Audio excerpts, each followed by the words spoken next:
Start करें differential equation of SHM, जो एक इम्पोर्टेंट टॉपिक है जिससे हाल ही के चार पाँच साल में क्वेश्चन आए हैं अच्छे लेवल के।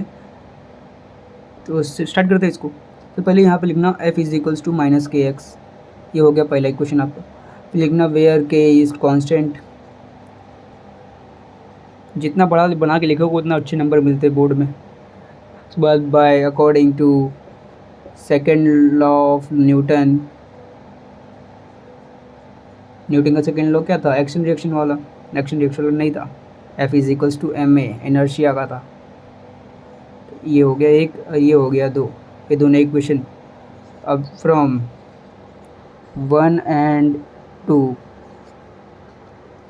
एम ए बराबर माइनस के एक्स लिख दो। अब एक्सलेशन बराबर के बाय एम एक्स। अब यहाँ पे हम लोग को पता है वेयर ओमेगा स्क्वायर बराबर के बाई एम, उसको हम लोग माइनस ओमेगा स्क्वायर एक्स लिख सकते हैं।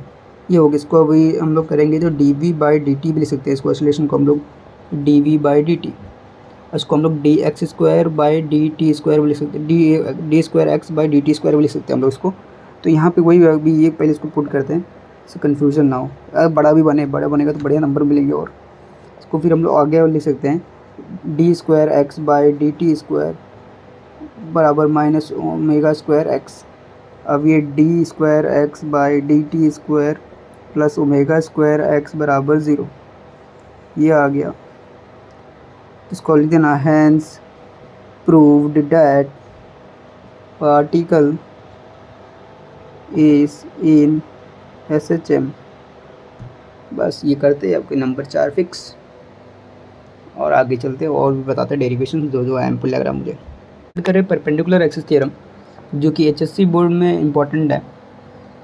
क्वेश्चन आते हैं इसके 3 नंबर के, 3 से 4 नंबर के क्वेश्चन आते हैं इसके, का डेरिवेशन करना होता है इसके अंदर। तो स्टार्ट करते हैं। फिर पहले भी कोई भी इरेगुलर बॉडी ले लो, फिर उसका एक एक्सिस ले लो, इसको ले लो जेड एक्सिस, इसको ले लो एक्स एक्सिस, इसको ले लो वाई एक्सिस। अब यहाँ से कोई पॉइंट ले लो। अब यहाँ पे ये जा रहा है इस साइड, तो इसको वाई, और ये इस साइड जाएगा तो ये एक्स, और ये इस साइड मतलब अंदर का साइड है तो इसको ले लेते जेड। ठीक है, ये हो गया अपना। अभी अगर जब ये एक्स है तो ये भी एक्स, इसका पैरेलल में ये वाई तो ये भी वाई, जेड तो एक ही। सबसे पहले अब आई एक्स का इसका मोमेंट ऑफ इनर्शिया निकालते हैं। आई एक्सिस का इसका आएगा y square d m. X का वाई स्क्वायर डी एम क्यों है कि हम एक पर्टिकुलर डिस्टेंस पे जाके लेंगे कोई भी एक्स के कंपेरिजन में, तो ये वाई आएगा डिस्टेंस के लिए, यहाँ लिख दिया। एक वाई के रिस्पेक्ट में निकालते हैं, जो कि अगर ये वाई लेंगे तो एक्स डिस्टेंस पे आ रहा है, देखो तो ये एक्स स्क्वायर डी एम हो गया। और आई वाई के लिए जेड के लिए निकालेंगे तो इसके कंपेरिजन में कोई है ही नहीं है, अकेले खुद के लिए निकाल रहा है, तो ये जेड स्क्वायर डी एम हो गया। ये पहले 3 इक्वेशन बन गई, इक्वेशन 1, इक्वेशन 2 और ये इक्वेशन नंबर 3। 3 इक्वेशन बन गई। अब पहले और दूसरे इक्वेशन को हम लोग ऐड करते हैं। पहला दूसरा इक्वेशन आई एक्स वाला प्लस आई टू, इसको लिख देना आप लोग बाय एडिंग इक्वेशन 1 एंड 2, ये आया अपना। ठीक है, अब ये I x plus I y कर रहे हैं अपना y square d m plus x square d m. इसको हम लोग ये भी लिख सकते हैं x square plus y square d m. ये क्या है? I x plus I y. अपने को पाइथागोरस थ्योरम से ये भी याद है कि अगर ये 90 डिग्री बनाता है हर एक एंगल से, अगर 90 डिग्री बनाए इसके सामने वाला हाइपोटेनस हो जाएगा, तो ये x square plus y square बराबर z square by Pythagoras theorem. ये हो गया अपने पास। अब देखो यहाँ पे एक्स और वाई किसके बराबर आएगा? जेड के बराबर। तो Z square d M I x plus I Y. ठीक है, ये पाइथागोरस थ्योरम लगा के निकाला यहाँ पे। अब यहाँ पे आई एक्स प्लस आई वाई, अपना ये जेड स्क्वायर डी एम किसके बराबर था? आई जेड के बराबर, आई जेड। तो ये प्रूव हो गया अपना perpendicular axis theorem, hence proved. अब हम कर रहे हैं मेयर्स रिलेशन। इसका डेरिवेशन बहुत इंपॉर्टेंट है और बहुत लेंदी भी है। इसको मैं छोटा करने की प्रयास करूँगा, छोटा करके मतलब नहीं यार, नंबर नहीं मिलेंगे, इसलिए थोड़ा बड़ा ही कर लेते हैं, क्या दिक्कत हो जाएगी। सबसे पहले हम आइडियल गैस इक्वेशन डालते हैं। आइडियल गैस इक्वेशन क्या होता है? वो p v is equals to n r T.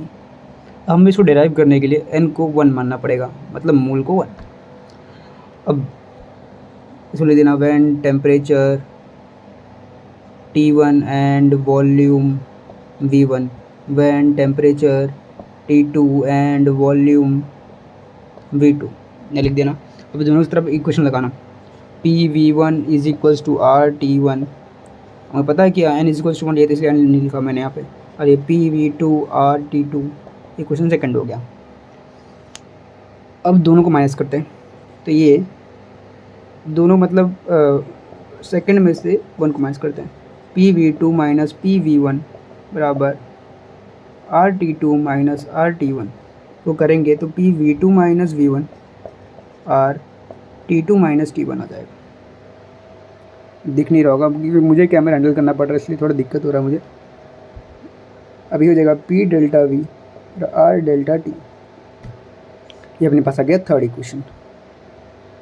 अब ऐसे जैसे हमें जानते हैं वी नो एंथैल्पी का फॉर्मूला क्या होता है, डेल्टा H बराबर delta U plus R delta T, ये होता है। अब सबको हम लोग डिवाइड कर देंगे, डिवाइड बाय डेल्टा T, क्योंकि delta H by delta T plus delta U by delta T plus R delta T by delta T, ये कैंसिल हो गया। अब ये हमें पता है कि Cp को क्या लिखते हैं, molar heat capacity at constant pressure, और Cv को सेम एट कांस्टेंट वॉल्यूम, ठीक है, इतना हमें पता है। तो इसको हम लोग अगर ये लिखेंगे इसको, ये तो ये आ जाएगा अपने पास, क्या आएगा ये आएगा Cp बराबर, यहाँ पे सॉरी ये थोड़ा गलती कर दिया, इक्वल टू था Cv प्लस ये R ही बचेगा, डेल्टा से डेल्टा कैंसिल हो गया, डेल्टा डेल्टा कैंसिल, ये Cp माइनस Cv बराबर R। थोड़ा लेंदी तो है लेकिन हाँ नंबर मिलेंगे तो भाई लेंदी भी चलेगा, देख लो यार ऐसे डेराइव हुआ, ये थोड़ा इजी करने की कोशिश की मैंने, इसमें हैंस प्रूव्ड मेयर्स रिलेशन ये सब लिख देना, बाकी तो अच्छा ही था। और निकालता हूँ बढ़िया बढ़िया डेरिवेशंस। अब एक लास्ट डेरिवेशन जो मैं करवा रहा हूँ, मुझे लगता है जो जहाँ तक आ सकता है, हार्ड पेपर आया लास्ट ईयर की तरह, तो भाई ये क्वेश्चन आ सकता है तो ये जैसे मैग्नेटिज्म एंड मैग्नेटिज्म का है यूनिट का, सर्कुलर लूप के कारण एक पॉइंट पे कितना होगा ये पूछता है, ये डेराइव करना होता है हमें। इसको एक पॉइंट ले ले P, इसको लेते हैं डिस्टेंस x और इसको लेते हैं रेडियस r। हाँ, इसके कारण यहाँ पे जाएगा एक, और नीचे के कारण ऊपर जाएगा एक, समझ लेना, यहीं पे पॉइंट है, समझ जाओगे अपना। अब यहाँ पे जो इसका ये आएगा हाइपोटेनस जो आएगा, अगर इसको हाइट माने, इसको बेस माने, तो इसका आ जाएगा r² प्लस x², ठीक है। अगर हम लोग इसको dB लें, इसको भी dB ले लेते हैं, dB, ठीक है। इसका अगर यहाँ पे जाएंगे तो ये थीटा एंगल इधर बना रहा है क्योंकि ये 90 है, ये थीटा, तो ये dB cos थीटा बनाएगा क्योंकि ये बेस के साइड है, और ये भी dB cos थीटा बनाएगा, dB से dB कैंसिल, ये दोनों अगर एंगल रहेंगे तो यहाँ पे dB sin थीटा आ जाएगा, ठीक है। अब इतना यहाँ पे हो गया। अब यहाँ पे जब ये दोनों कैंसिल हो खाली dB अपना आ रहा है यहाँ पे, तो सबसे पहले dB नेट निकालते हैं, dB नेट लिखते हैं, क्या आएगा dB net, dB sin theta, ये आ गया। अब इसकी जगह dB की वैल्यू पूरा पुट करते हैं, sin थीटा सब पुट करते हैं उसके वैल्यू, तो ये आएगा μ0 I dl 4 pi r² plus x²। और ये बोलोगे यहाँ कहाँ से आया, तो 4 पाई r² होता है, r² तो रूट से स्क्वायर कैंसिल हो जाएगा, तो r² प्लस x² आ गया, into r bye x² plus r² की पावर 1/2, मतलब अंडर रूट वाला, अंडर रूट ये दोनों, ठीक है।